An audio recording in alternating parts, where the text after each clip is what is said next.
والمرسلين وعلى آله وصحبه أجمعين. سبحانك لا علم لنا إلا ما علمتنا إنك أنت العليم الحكيم. رب اشرح لي صدري ويسر لي أمري واحلل عقدة من لساني يفقهوا قولي. أما بعد. Alhamdulillah ala nikmatil Islam, alhamdulillah ala nikmatil iman, wa kafa biha min ni'mah. Alhamdulillah, segala puji bagi Allah Subhanahu wa taala yang memberi kita nikmat Islam iman, memberi kita nikmat sehat, serta kesempatan-kesempatan untuk beribadah, kesempatan-kesempatan untuk memperbaiki ibadah, kesempatan untuk bisa memperbaiki hubungan kita dengan Allah Subhanahu wa taala. Itu adalah sebuah kenikmatan yang hanya Allah taala berikan kepada hamba-hamba pilihannya.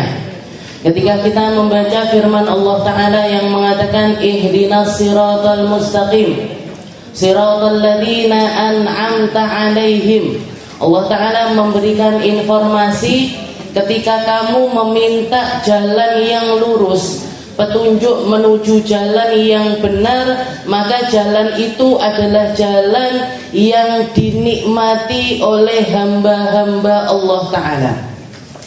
Di ayat yang lain Allah Ta'ala mengatakan wa may yuti'illaha war rasul faulaika ma'al ladzina an'amallahu 'alaihim minan nabiyyina was-siddiqina wasyuhada was-salihin wa hasuna ulaika rafiqah. Jadi kalau di dalam ayat di dalam surat Al-Fatihah ihdinas siratal mustaqim siratal ladzina an'amta 'alaihim ghairil maghdubi 'alaihim waladdallin. Jadi kita mintanya dengan versi ya Allah kasih saya jalan yang lurus, jalan yang dinikmati oleh hamba-hamba pilihanmu. Mereka-mereka yang mampu menikmati kehidupan. Karena hidup ini kan katanya cuma sekali, gitu. Harusnya dinikmati. Tapi gimana cara kita di dalam menikmati kehidupan itu? Bagaimana cara kita bisa memiliki makna di dalam kehidupan tersebut? Allah Ta'ala menyatakannya di dalam ayat yang lainnya wa may yuti'illaha war rasul, mereka-mereka yang menikmatinya dengan cara taat kepada Allah, dengan cara taat kepada Rasul. Jadi hidupnya dipakai untuk taat kepada Allah, dipakai taat kepada Rasul. Faulaika ma'al ladzina an'amallahu 'alaihim, merekalah nanti yang akan dibarengkan sama orang-orang yang telah menikmati jalan tersebut. Dari golongannya para nabi, dari golongannya para siddiqin, dari golongannya para syuhada, dari golongannya orang-orang yang saleh. Wahasuna ulaika rafiqah, dan merekalah sebaik-baik perkumpulan. Makanya di dalam hadis yang lain Nabi Muhammad SAW juga mengatakan tombo hati. Jadi cara kita untuk mengobati hati yang sakit itu salah satunya adalah wong kang soleh kumpulono. Kumpulo sama orang-orang baik. Ada rombongan orang-orang sholat berjamaah, jangan malu untuk ikut gabung di sana. Ada golongan orang-orang berzikir, jangan minder untuk masuk golongan tersebut. Ada orang-orang berbondong-bondong mencari ilmu, masukkan dirimu di dalam golongan tersebut. Jangan jadi orang yang meninggi, jangan jadi orang yang merasa cukup, jangan jadi orang-orang yang anti dengan kelompok-kelompok. Karena hasuna ulaika rafiqah, sebaik-baik kumpulan ya kumpulannya orang-orang semacam ini. Kita mau kumpul sama para nabi zaman sekarang nggak bisa, Bu. Goleki nabi nang endi? Nyari nabi kemana? Paling cuman bisa sowan ke makomnya.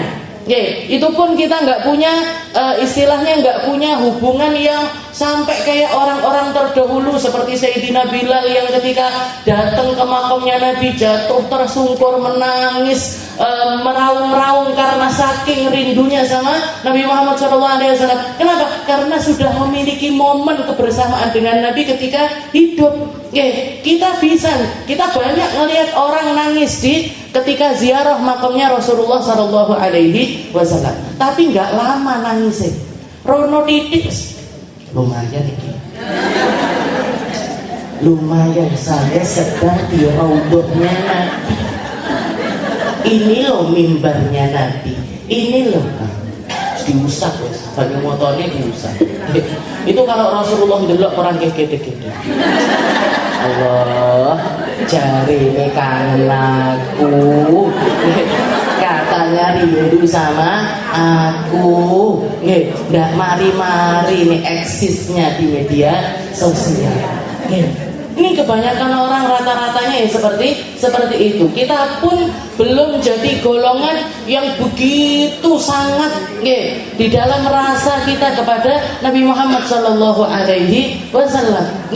Ulaika alladzina an'ama minan nabiyyin, mau nyari nabi kemana? Wasiddiqin, orang-orang yang serius di dalam ibadah mereka, di dalam hubungannya dengan Allah Subhanahu wa ta'ala. Walinya Allah ta'ala itu selalu ada, kekasihnya Allah ta'ala itu selalu ada. Tapi makin kesini semakin ditutupi sama Allah ta'ala. Semakin ditutupi sama Allah ta'ala. Mau nyari wali juga sulit.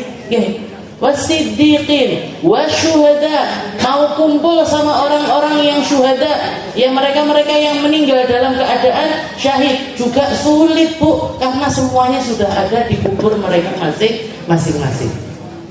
Yang tersisa tinggal satu, yang bisa kita cari tinggal satu. Siapa? Wassolihin, golongannya orang-orang soleh. Orang-orang soleh ini yang seperti apa sih? Yang mayoritas dari kehidupannya kita bisa berkaca kebaikan. Yang mayoritas orang-orang yang semacam itu kalau hidup secara kasat mata ini dilihat hampir semuanya pindah dari satu kebaikan ke kebaikan yang lainnya. Fa idza faragta fansab. Kalau kamu lepas dari satu kebaikan, pergilah ke kebaikan yang lainnya. Ini masih bisa ini kita temuin teman-teman kita yang baik, teman-teman kita yang ngomongnya baik, teman-teman kita yang kalau kumpul baik, ngajak kita untuk melakukan kebaikan. Saya disuruh memutar. Ini terus ngajinya gimana? Iya, ini kok agak serik dari kemarin saya. Jadi kumpul sama orang-orang yang bisa. Kalau kita lagi turun, kalau kita lagi turun semangatnya, mereka nyemangatin kita. Kalau kita lagi sulit untuk melakukan sesuatu, kita dihibur. Kalau kita dalam keadaan kena musibah, diajari kita gimana caranya menenangkan diri. Ini masih banyak yang bisa kita temui. Maka yang tersisa ini jangan sampai disia-siakan. Yang tersisa di antara kita ini jangan sampai kita sia-siakan. Wa hasuna ulaika rafiqah. Kumpul sama orang-orang yang baik, yang ngajakin sholat, yang ngajakin puasa, yang ngajakin zikir, yang ngajakin sedekah, yang ngajakin beramal soleh. Kumpul sama orang-orang yang semacam itu. Berarti nggak usah kumpul ghibah, nggak usah. Kalau jangan punya kumpulan kok kerjaannya itu kumpul ngapain? Oh, pamer mobil. Insya Allah tidak usah dikancani. Pamer bojo.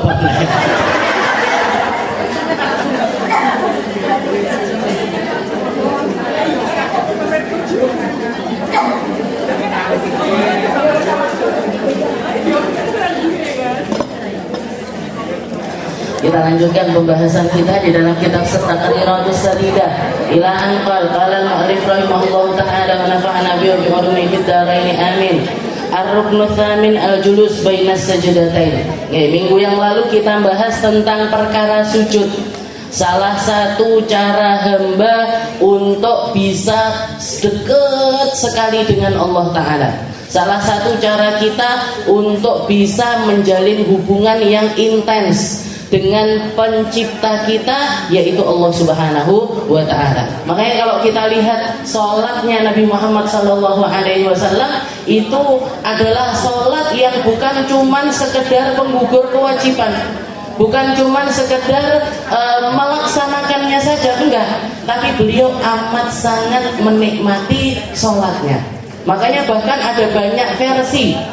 Di dalam gerakannya Nabi ada banyak versi, di dalam bacaannya Nabi ada banyak versi. Ini menunjukkan kalau apa? Rasulullah itu di dalam sholatnya beliau menjadikan itu wadah ataupun momennya Nabi untuk sangat intens dengan Allah Subhanahu wa Ta'ala. Bahkan dikatakan pernah kejadian di zaman Nabi itu setelah Rasulullah hijrah ke negeri Madinah, terjadi perang Badar, terjadi perang Uhud. Setelah itu ada kejadian namanya Bi'rul Ma'unah wa Yaumar Raji'.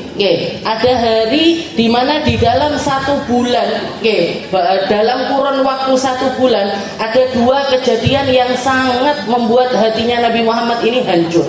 Ada 2 kejadian di mana bikin hatinya Nabi Muhammad ini hancur. Yang pertama adalah Bi'rul Ma'unah. Bi'rul Ma'unah itu adalah keadaan di mana ada 1 orang dari negeri sebelah yang minta sama Nabi Muhammad SAW untuk dikirimkan bala bantuan ngajar di sana.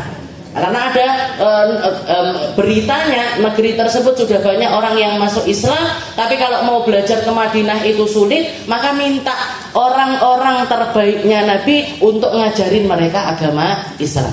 Dikirimlah sama Rasulullah 70 orang sahabat yang rata-rata itu hafal Al-Quran, yang keilmuannya itu sangat mumpuni sekali. Orang-orang terbaiknya Nabi, tim terbaiknya Rasulullah, pengajar terbaiknya Nabi, dikirim 70 orang.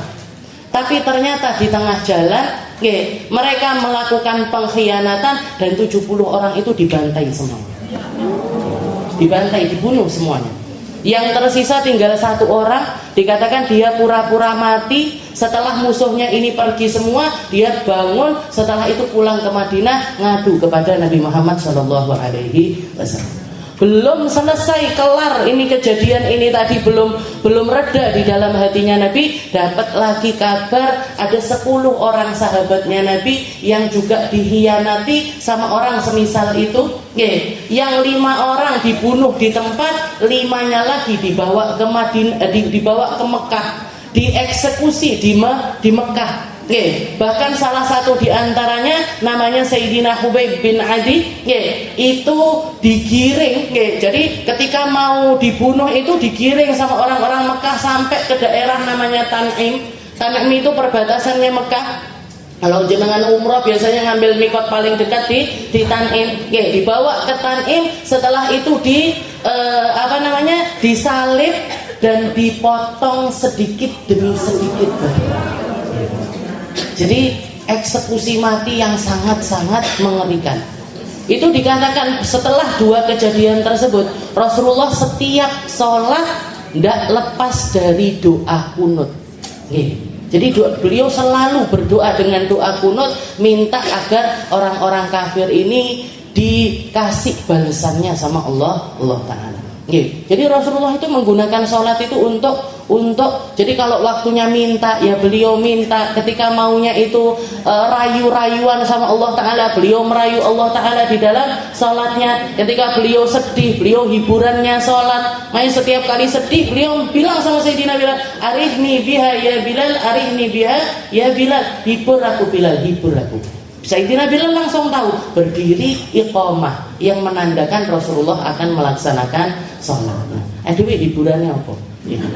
Ini wayahe hiburan bola nggih. Ini wayahe hiburan TikTokan. Ngeten-ngeten. Hiburannya orang sekarang. Itu menurut saya bukan hiburan itu nggih. Beban nggih. Jenengan apa ndak isin golek didelok putu-putune.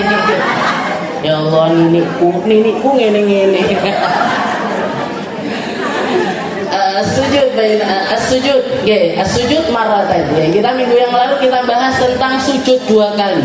Ya, sujud dua kali dengan berbagai macam zikir yang dibaca sama Nabi Muhammad SAW di dalamnya. Setelah itu ar-ruknul tsamin, ya, rukun yang ke-8. Rukun yang ke-8 dari rukunnya salat adalah ajulus bainas sajudatain, duduk di antara 2 sujud. Duduk di antara 2 sujud ini syuri'a lil fasli bainas sajudatain, disyariatkan untuk menjadi pemisah antara 2 sujud. Wa huwa ruknun qasir. Di dalam mazhabnya Imam Syafi'i sepakat bahwasanya duduk di antara 2 sujud ini adalah rukun qasir, rukun yang pendek, semacam iktidal. Enggak panjang-panjang, enggak disyariatkan untuk diperpanjang. Tapi ada banyak perbedaan, ada khilaf di antara para sahabat. Karena ada sebagian sahabat yang meriwayatkan Rasulullah itu begitu bangkit dari sujud, beliau duduk lama sekali. Sampai katanya para sahabat, hatta donanna annahu nasiyah, sampai kami kira Rasulullah itu lupa, dikiranya sudah waktunya tasyahud, padahal sujudnya masih kurang 1. Ini menunjukkan kalau Rasulullah itu lama di dalam duduk di antara 2 sujudnya. Dan para sahabat mengatakan, kami mendengar Nabi Muhammad itu selama duduk tersebut beliau membaca Rabbil firli, Rabbil firli, Rabbil firli, Rabbil firli, Rabbil firli, diulang-ulang terus. Dan lama dan panjang. Nah ini kalau ada khilaf yang mengatakan duduk di antara 2 sujud itu bukan termasuk rukun qasir, ini dalilnya. Karena mereka para sahabat pernah menemukan Rasulullah itu duduk di antara 2 sujud lama sampai dikira lupa. Rasulullah itu seumur hidup nggak pernah lupa, Bu. Sebelum diangkat jadi nabi nggak pernah lupa sama sekali. Nggak pernah lupa sama sekali. Setelah beliau diangkat jadi nabi, dikatakan para sahabat itu cuma ngitung Rasulullah itu nggak kurang dari 5 kali di dalam lupanya. Beliau pernah lupa rakaat, pernah lupa sholat 4 rakaat jadi 2 rakaat, pernah lupa nggak tasyahud awal, pernah. Jadi lupanya Nabi itu di dalam salat. Maka para ulama mengatakan Allah Ta'ala memberikan lupa kepada Nabi Muhammad SAW bukan karena Nabi Muhammad itu orang yang bisa lupa, bukan, tapi agar ada syariat bagi orang-orang yang lupa. Kenapa? Karena umatnya pelupa. Karena umatnya pelupa, Rasulullah itu dijaga sama Allah Ta'ala untuk nggak pernah lupa. Bahkan di dalam Al-Quran dikatakan kalau kamu sudah mendapatkan firman Allah Ta'ala itu akan menetap di dalam jiwamu, wahai Muhammad. Intinya Rasulullah kalau sudah dengar ayat Al-Quran nggak akan lupa lagi. Kalau beliau apapun, jadi keadaannya beliau nggak pernah lupa, hanya pernah lupa di saat sholat. Agar apa? Agar ada syariat sujud sahwi. Agar ada syariat sujud sahwi. Itu. Jadi dikatakan para sahabat mengatakan seperti itu. Hatta dhananna annahu nasi, sampai kami kira Rasulullah itu lupa. Tapi ternyata setelah itu beliau sujud lagi. Berarti tidak lupa. Tidak lupa kalau itu adalah duduk di antara 2 sujud. Tapi di madhabnya Imam Syafi'i, Imam Syafi'i mengatakan bahwasanya duduk di antara 2 sujud itu ruknun qasir, adalah rukun yang pendek. Yang dibaca apa? Yang dibaca sekedar bacaan Allahumma ghfir rabbighfirli warhamni wajburni warzuqni wahdini wa'afini wa'fu anni. Jadi yang paling sering dibaca sama Nabi duduk di antara dua sujud adalah bacaan tersebut. Tapi ada bacaan-bacaan lain yang pernah didengar oleh para sahabat. Wa waruknan qasir syuri'a lil fasli baina sajdatain. Jadi disyariatkan untuk menjadi pemisah di antara dua sujud. Syurutul julus baina sajdatain sittah. Jadi duduk di antara dua sujud ini ada 6 syarat. Yang pertama ayyasih ma qablahu, sama seperti rukun yang lainnya. Ketika duduk di antara dua sujud harus dipastikan rukun-rukun sebelumnya itu sah. Jadi ketika kita duduk di antara dua sujud harus yakin sujudnya kita yang pertama sah, iktidalnya kita sah, rukuknya kita sah, berdirinya kita sah, bahkan niatnya kita sah, takbiratul ihramnya kita juga sah. Ayyasih ma qablahu, harus sah apa yang sebelumnya. Dan yang kedua alla yaqsid bihi ghairah, sama juga harus bermaksud untuk duduk di antara dua sujud. Karena banyak orang kalau misalkan mereka itu makmuman, jadi kebetulan imamnya itu panjang atau imamnya itu lama, sujud nginceng kadang-kadang sampai ngangkat kepalanya. Gimana ini? Boleh nggak ketika ngangkat kepala, oh ternyata imamnya juga bangkit dari sujudnya, wes bisa naik duduk. Gimana? Nggak boleh. Harus kembali ke sujud lagi, setelah itu baru duduk di antara dua sujud. Kenapa? Karena ketika kita duduk di antara dua sujud, itu maksudnya harus duduk di antara dua sujud. Nggak oleh kebetulan, wis pisan, bisa Bu. Jadi di dalam sholat, di dalam ibadah itu yang jadi pakem utamanya itu yakin. Gak boleh ragu-ragu, gak boleh koyoke, gak boleh. Allah yaksid ghairah. Jadi gak boleh duduk di antara dua sujud itu dimaksudkan untuk sesuatu yang lain. Yang ketiga ayat ma'in nafi. Yang ketiga adalah wajib ada tumak ninah. Sama seperti rukun yang lainnya. Yang keempat antakuna tumak ninah yakinan.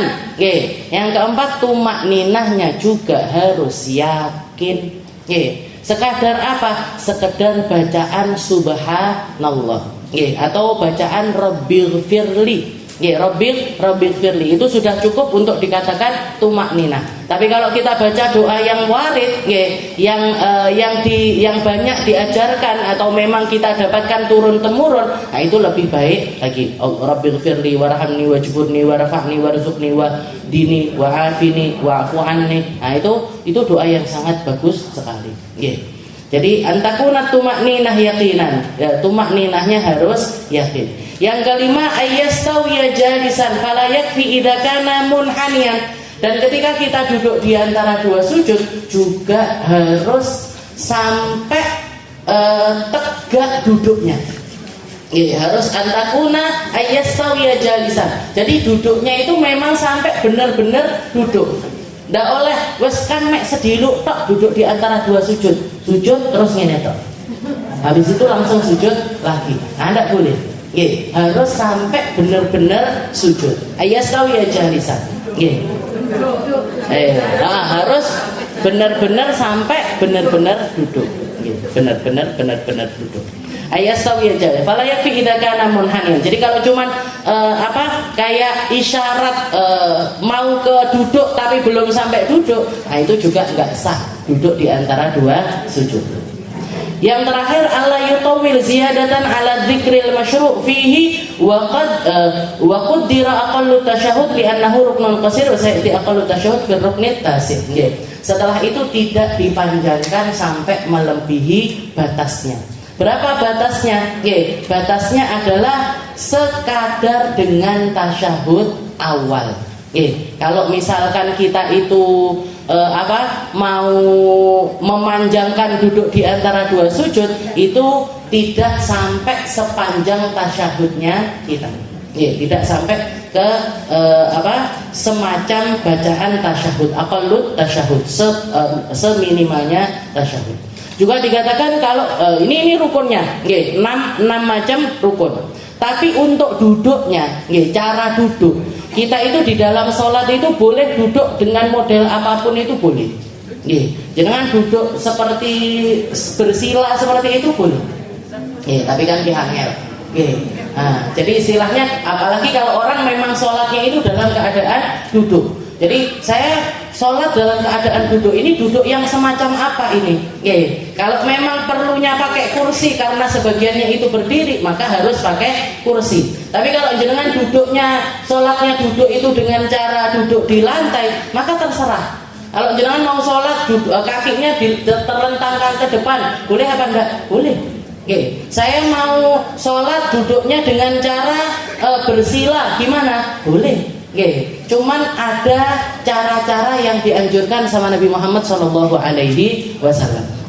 Cara yang dianjurkan sama Nabi yang pertama adalah semua sujud, semua duduk selain tasyahud akhir yang bergandengan dengan salam.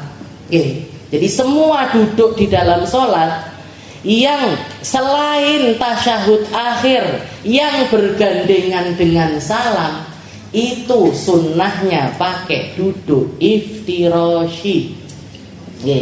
Duduk iftirashi. Duduk iftirashi itu gimana? Duduk semacam tawarruk, tapi pantatnya ditempelkan ke tanah.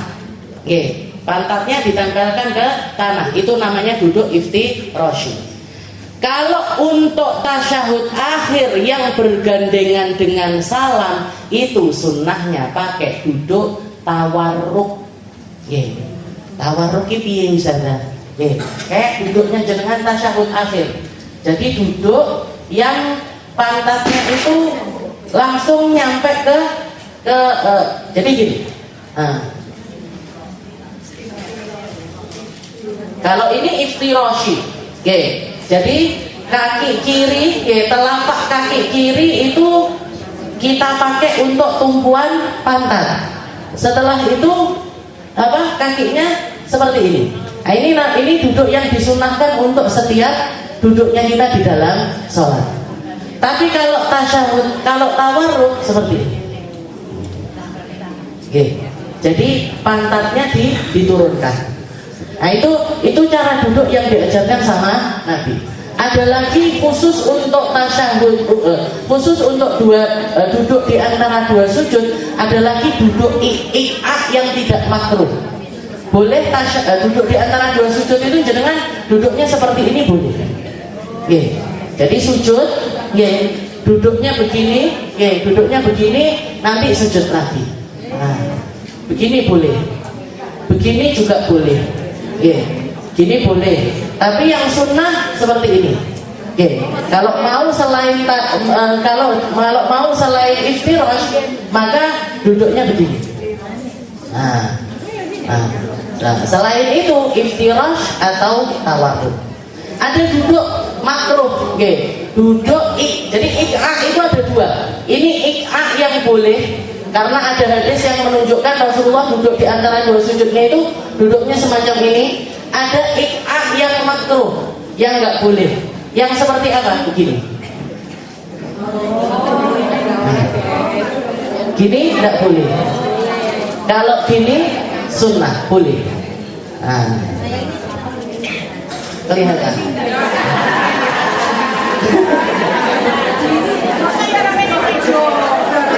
Masa saya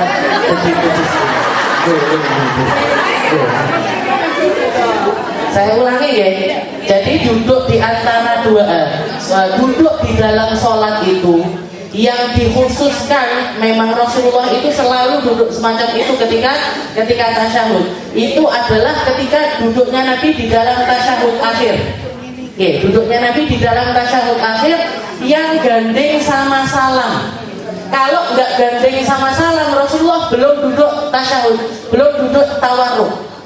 Tawarruk yang semacam apa? Yang semacam ini tadi. Ya tadi. Nah ini namanya duduk tawarruk. Ini duduk tawarruk. Makanya kalau orang sholat kan mesti miring-miring kabeh. Nah, jadi ini namanya duduk tawarruk. Nah, selain itu, duduknya Nabi itu paling seringnya iftirash seperti ini. Namanya ini duduk iftirash. Jadi ini dipakai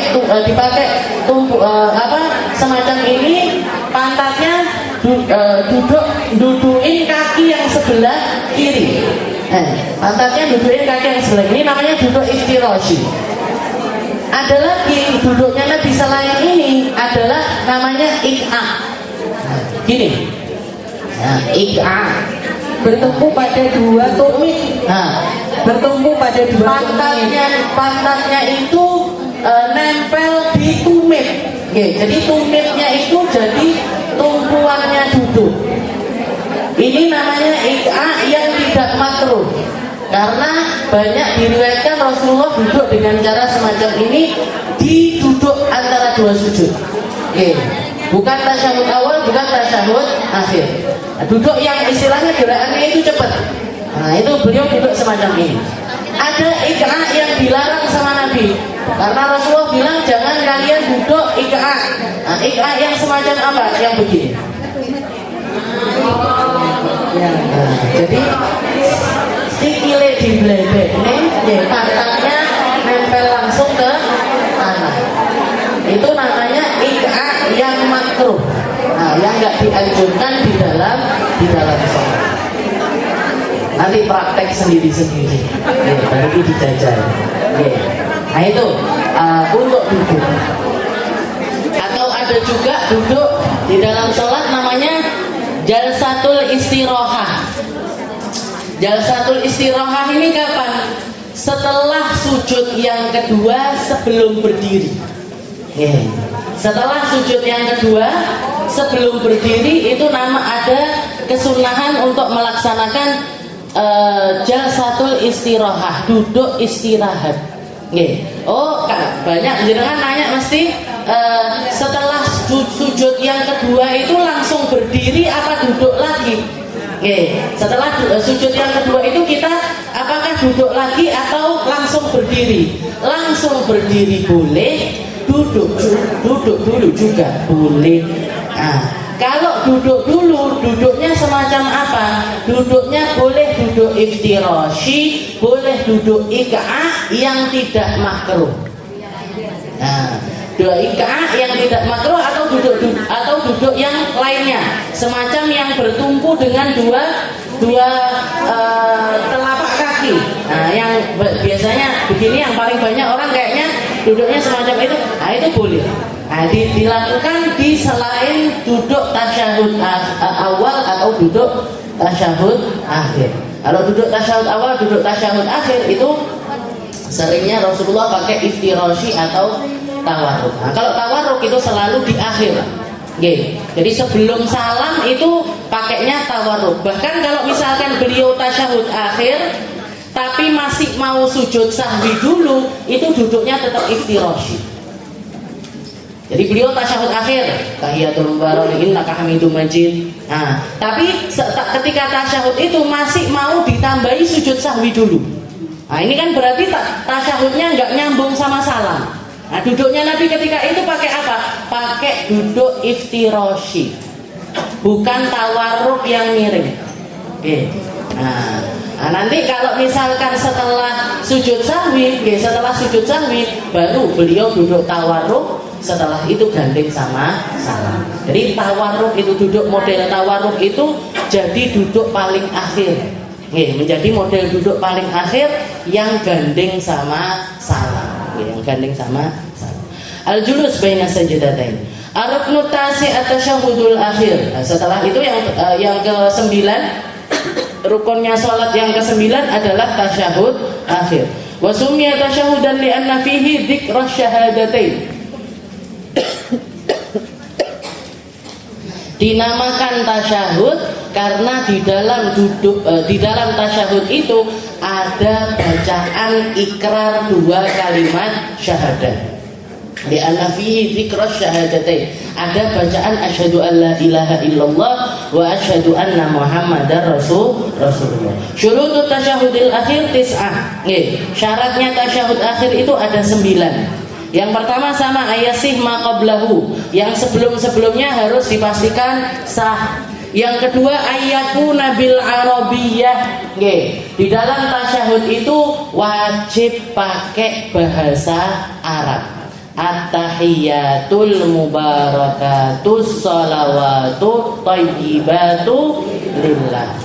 Jadi harus pakai bahasa Arab. Enggak boleh penghormatan terbaik aku persembahkan, enggak boleh.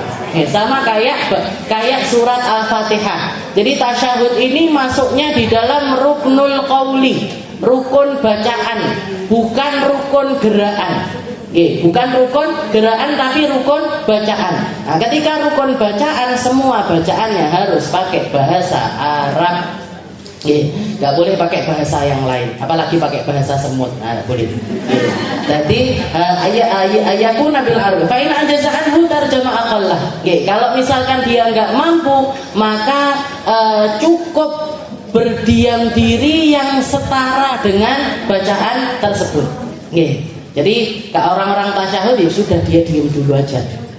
Atau misalkan punya zikir yang lainnya, bisa baca subhanallah alhamdulillah la ilaha illallah Allahu akbar, setara dengan bacaan tasyahud akhir. Yang ketiga mura'atu hurufih. Setelah itu juga sama, karena dia adalah rukun qauli, maka cara bacanya, huruf-hurufnya harus betul-betul diperhatikan. Jadi benerin bacaan tasyahud akhir itu juga termasuk kewajiban. Selain Fatihah, maka yang wajib untuk kita benahi adalah bacaan tahiyat akhir. Mura'atu hurufih. Jadi huruf-hurufnya harus terjaga. Ketika taknya harus keluar. Nah, nanti juga yang keempat mura'atu tasydidati. Harus terpenuhi setiap tasydid yang ada di dalam tahiyat akhir. Mura'atu tasydidati. Syiddahnya harokat yang semacam ini, yang begini, ada fathah, kasrah, dhammah, sukun. Ada lagi syiddah atau tasydid. Nanti yang semacam ini. Nah, itu ketika ada harokat yang semacam itu ya harus dijaga juga. Wahia dan di dalam tasyahud akhir itu ada 21 tasydid. 16 tasydid fi aqalli. Kalau kita membacanya dengan versi yang pendek ada 16. Kalau versi yang panjang ada di ketambahan 5 jadi 21. Fi arba kalimat, yaitu yang penyempurnaannya ada di dalam as-salawat, at-thayyibat, assalamu alayka, assalamu alayna. Nah, nanti kita kupas tentang tasydid ini tadi. Itu yang keempat. Yang kelima ada mulahnil muhil bil makna. Yang kelima adalah tidak mengelok-ngelokkannya sehingga menghilangkan makna. Jadi nggak boleh baca misalkan dipanjang-panjangkan atau dikelok-kelokkan sampai maknanya ini berubah. Sampai maknanya itu berubah. Nah, itu nggak boleh. Di Al-Quran nggak boleh, di Fatihah nggak boleh, di dalam tasyahud akhir pun juga nggak boleh. Ada mulahan al-mukhil bil makna. Tidak ada lahan, tidak ada nada yang bisa merubah makna. Yang keenam ayatiya bihi qa'idan, harus dilaksanakan dalam keadaan duduk. Jadi rukunnya itu nanti tasyahud akhir. Ada lagi nanti yang ke-10 al-qu'ud fi tasyahudil akhir, duduk ketika baca tasyahud akhir. Ayatiya bihi qa'idan, harus dalam keadaan duduk. Makanya ketika perang pun, ketika orang sholat dalam keadaan berperang, itu salah satu rukun sholat yang harus dijaga itu adalah membaca tasyahud akhir dalam keadaan duduk. Jadi ketika sudah waktunya tasyahud akhir, itu harus nyari tempat yang yang aman untuk tasyahud akhir. Setelah itu dibarengi dengan salam. Karena duduknya wajib, bacaannya juga wajib. Ayat dia bi qa'idah. Fa idza ata bi juz'in minhu wa huwa fi sujud aw qabla istiwa'ihi jalisan fala yakfi. Kalau misalkan dia membacanya Sebelumnya jadi pas sujud akhirnya imamnya sawi misalkan wis maca donga semuanya sudah jenengan bae Rabbana atina wis diwo kok enggak bar-bar tak cicil ae tasyahud akhirku at-tahiyatul mubarakatuh pas waktu sujud. Nah gimana ini, boleh apa enggak boleh? Harus semuanya dilaksanakan ketika sujud. Enggak kepikiran gini jenengan. Ulama kepikiran. Ulama kita kepikiran. Al-qabla istiwa'ihi jalisan fala yakfi. Maka enggak sah. Duduk itu pun juga harus sudah benar-benar duduk. Jadi sudah duduk tegak seperti itu baru baca at-tahiyatul mubarakatuh salawatut thayyibatul. Setelah itu syarat yang ketujuh ayyusmi'ana sahul qiraah. Bacaannya harus didengar minimal oleh dirinya sendiri.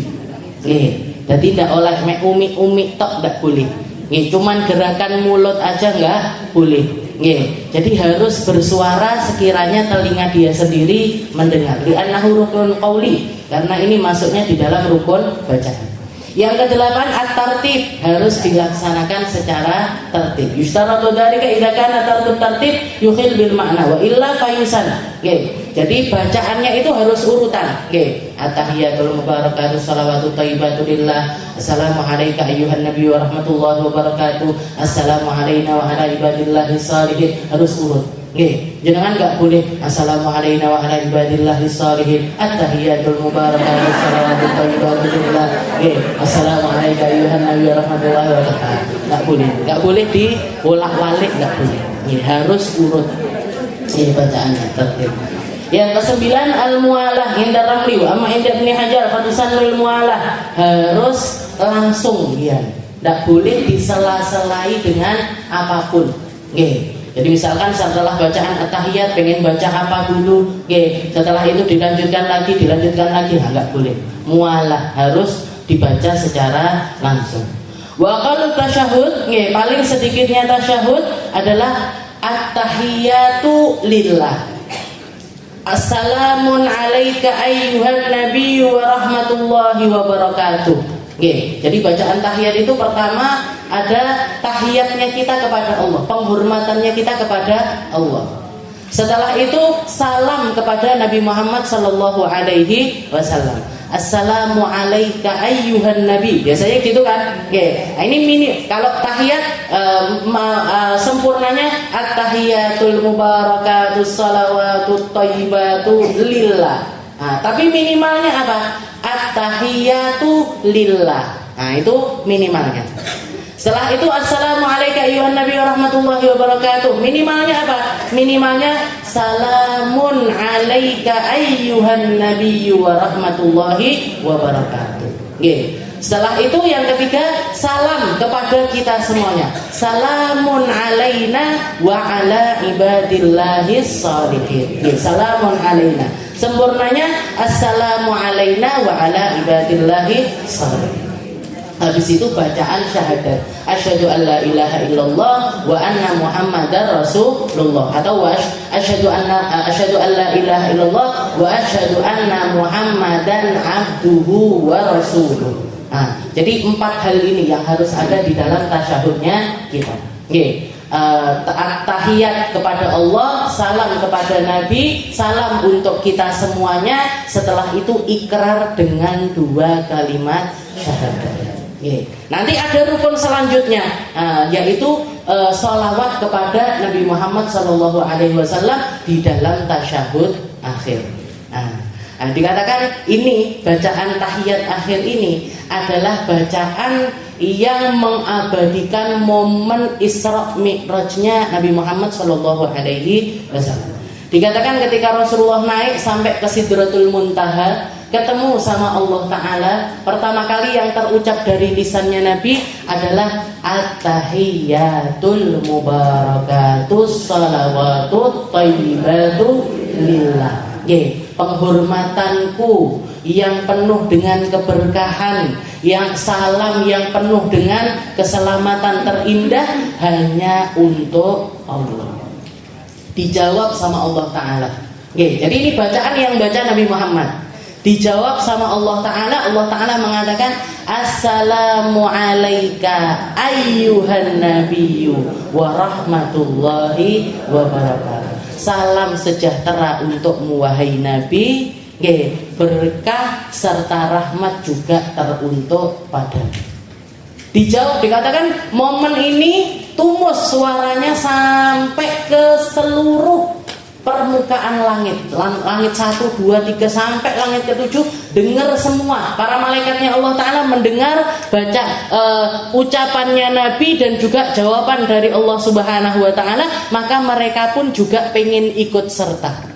Maka para malaikat mengatakan assalamu alaina wa ala ibadillahis shalihin. Salam juga untuk kami semuanya.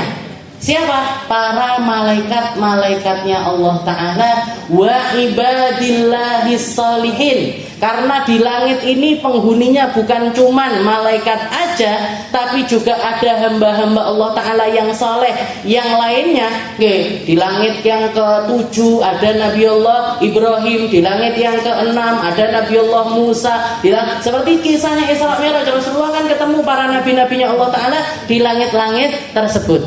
Bahkan ada Nabi Allah Isa yang saat itu pun masih dalam keadaan hidup. Ruhnya belum diambil sama Allah Ta'ala, belum mati. Jadi ketemu sama Nabi Muhammad SAW dan beliau masih dalam keadaan hidup. Makanya dikatakan, para ulama mengatakan para nabi yang paling afdol di antara kesemuanya nabi, termasuk di antaranya adalah Nabi Allah Isa.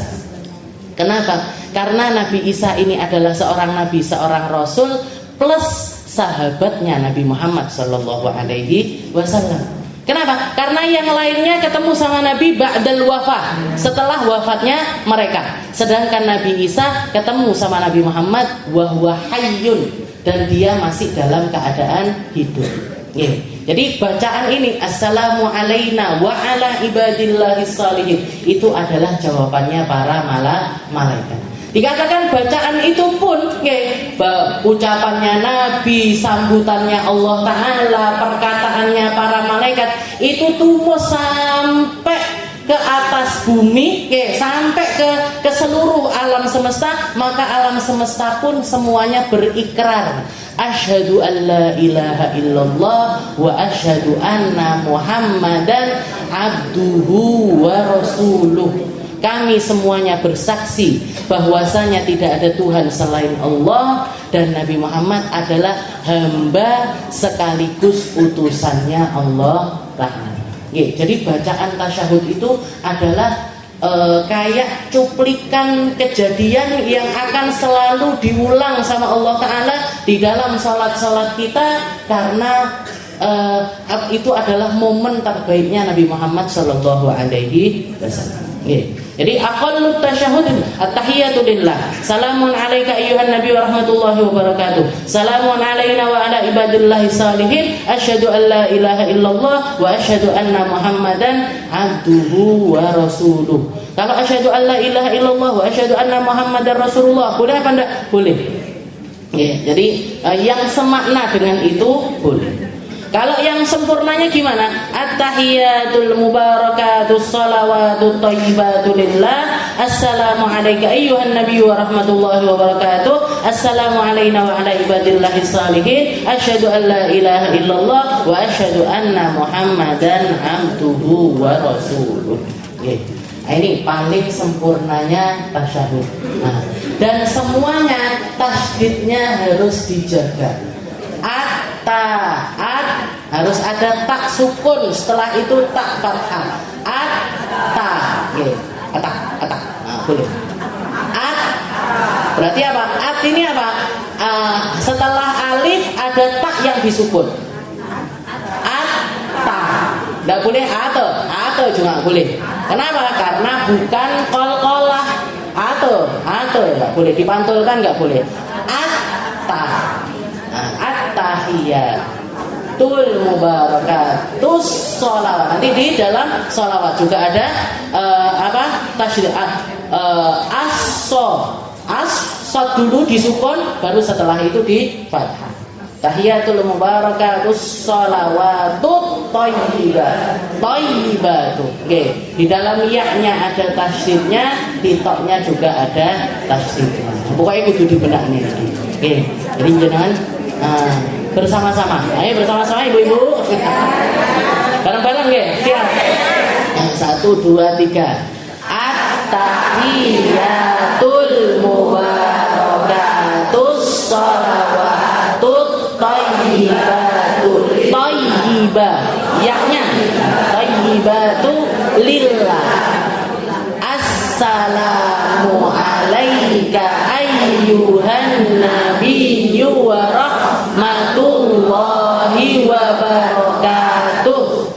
Assalamu alayna wa ala ibadillahis sholihin. Asyhadu an la ilaha illallah wa asyhadu anna muhammadar rasulullah. Jadi nanti jangan baca di mana tasydid-tasydidnya itu harus benar. Kalau semuanya gini ya koyoke bener. Jadi kalau setor ke saya satu-satu ya, kayaknya satu orang setengah jam. Itu adalah rukun yang ke-9. Jadi rukun ke-8 duduk di antara dua sujud. Rukun ke-9 adalah tasyahud akhir. Rukun ke-10 al-qunut fit tasyahudil akhir. Rukun yang ke-10 adalah duduk ketika tasyahud akhir. Fa in anjaza an qira'ati tasyahud wajib alaihi al-qunut bi qadri. Kalau enggak mampu baca tasyahud akhir, maka harus duduk sekadar bacaan tasyahud akhir. Enggak ada syarat di dalam duduk di tasyahud akhir. Ar-ruknul hadi asyar as-salatu ala nabi sallallahu alaihi wasallam fi. Rukun yang ke-11 adalah membaca sholawat kepada Nabi di dalam tasyahud akhir. Jadi tasyahud akhir itu wajib. Nanti sholawat kepada Nabi di dalam tasyahud akhir juga wajib. Syurutuha nafsu syuruti tasyahudil akhir wa aqalluha, minimalnya apa? Minimalnya adalah bacaan Allahumma sholli ala sayyidina Muhammad. Itu minimalnya tasyahud, minimalnya sholawat kepada Nabi. Kalau mau sempurna seperti yang dikatakan sama Nabi Muhammad ketika ditanya sama para sahabat, kaifa nusalli alaika ya Rasul? Bagaimana cara kami bersalawat kepadamu wahai Rasul? Dijawab sama Nabi, qul, bacalah Allahumma salli ala sayyidina Muhammad wa ala ali sayyidina Muhammad kama sallaita ala sayyidina Ibrahim wa ala ali sayyidina Ibrahim wa barik ala sayyidina Muhammad wa ala ali sayyidina Muhammad kama barakta ala sayyidina Ibrahim wa ala ali sayyidina Ibrahim innaka Hamidum Majid. Ini adalah bacaan salawat yang dinamakan dengan salawat Ibrahimiyah. Salawat Ibrahimiyah. Nah, ini paling sempurnanya salawat. Saya nggak biasa pakai sayyidina, monggo. Nggak biasa pakai sayyidina. Allahumma salli ala Muhammad wa ala ali Muhammad kama sallaita ala Muhammad wa ala ali Muhammad wa barik ala Muhammad wa ala ali Muhammad kama barakta ala Ibrahim wa ala ali Ibrahim innaka Hamidum Majid. Gimana? Nggak apa-apa. Jadi kalau biasa pakai sayyidina bagus. Bahkan dikatakan di sini waqala katsirun minal a'immah, semayoritas para ulama mengatakan yusannu lafdzus siyadah mura'atun lil adabi ma'an Nabi sallallahu alaihi wasallam. Sunnah menambahkan lafaz siyadah. Siyadah itu apa? Sayyidina itu tadi. Sunnah menambahkan lafaz sayyidina untuk apa? Mura'atun lil adab, untuk menjaga adab di depan Nabi Muhammad Shallallahu Alaihi Wasallam. Jadi bahkan kalau kita lihat bacaan salamnya itu nggak dirubah sama Allah Taala. Assalamu alaika ayyuhan nabi. Lafaz domir kaf itu untuk mukhatab, untuk orang yang ada di depan kita. Kayak saya misalkan masuk ke sini, ngucap salam kepada jenengan. Saya ngucapnya assalamualaikum. Kenapa? Karena ada orangnya. Kalau satu orang yang saya mau ucapkan assalamualaiki. Kalau laki-laki assalamualaika. Assalamualaika. Cuman kita kan biasanya assalamualaikum siji loro telus assalamualaikum kabeh. Padahal sebenarnya kalau satu orang laki-laki assalamualaika. Kalau satu orang perempuan assalamualaiki. Kalau banyak assalamualaikum. Nah, tapi kalau misalkan ada jenengan Mbak Lisa misalkan bilang ke saya, Ustazah, Bu Ira kirim salam sama jenengan. Bu Ira kirim salam sama jenengan. Saya nggak akan mengatakan ke Mbak Lisa, waalaikumsalam Mbak Lisa. Enggak, salah itu jawabannya. Terus gimana benernya? Assalamualaiha. Kalau perempuan. Kalau laki-laki assalamualaihi. Assalamualaiha, assalamualaihi. Nah, jadi salam saya untuk dia, salam saya untuk dia perempuan, salam saya untuk dia laki-laki. Nah di sini Allah Taala nggak merubah, karena waktu itu Allah Taala berhadapan langsung dengan Nabi Muhammad. Assalamualaikum ayyuhan nabi, wa salam untukmu wahai nabi. Nah itu diabadikan sama Allah Taala di dalam tahiyat akhir dan nggak dirubah. Harusnya kita ketika sholat itu nabinya apa di depan kita? Nabinya apa di depan kita? Tapi Allah Ta'ala memerintahkan kita untuk semacam itu. Assalamualaikum, agar kita membayangkan Nabi itu ada di depan kita. Assalamualaikum ayyuhan nabi wa rahmatullahi wa barakatuh. Jadi diucapkan dengan lafaz yang ada di hadapan kita. Itu rukun yang ke-11. Nah nanti rukun yang ke-12 adalah salam. Dan rukun ke-13 adalah tartib. Insya Allah kita lanjutkan di pertemuan yang selanjutnya.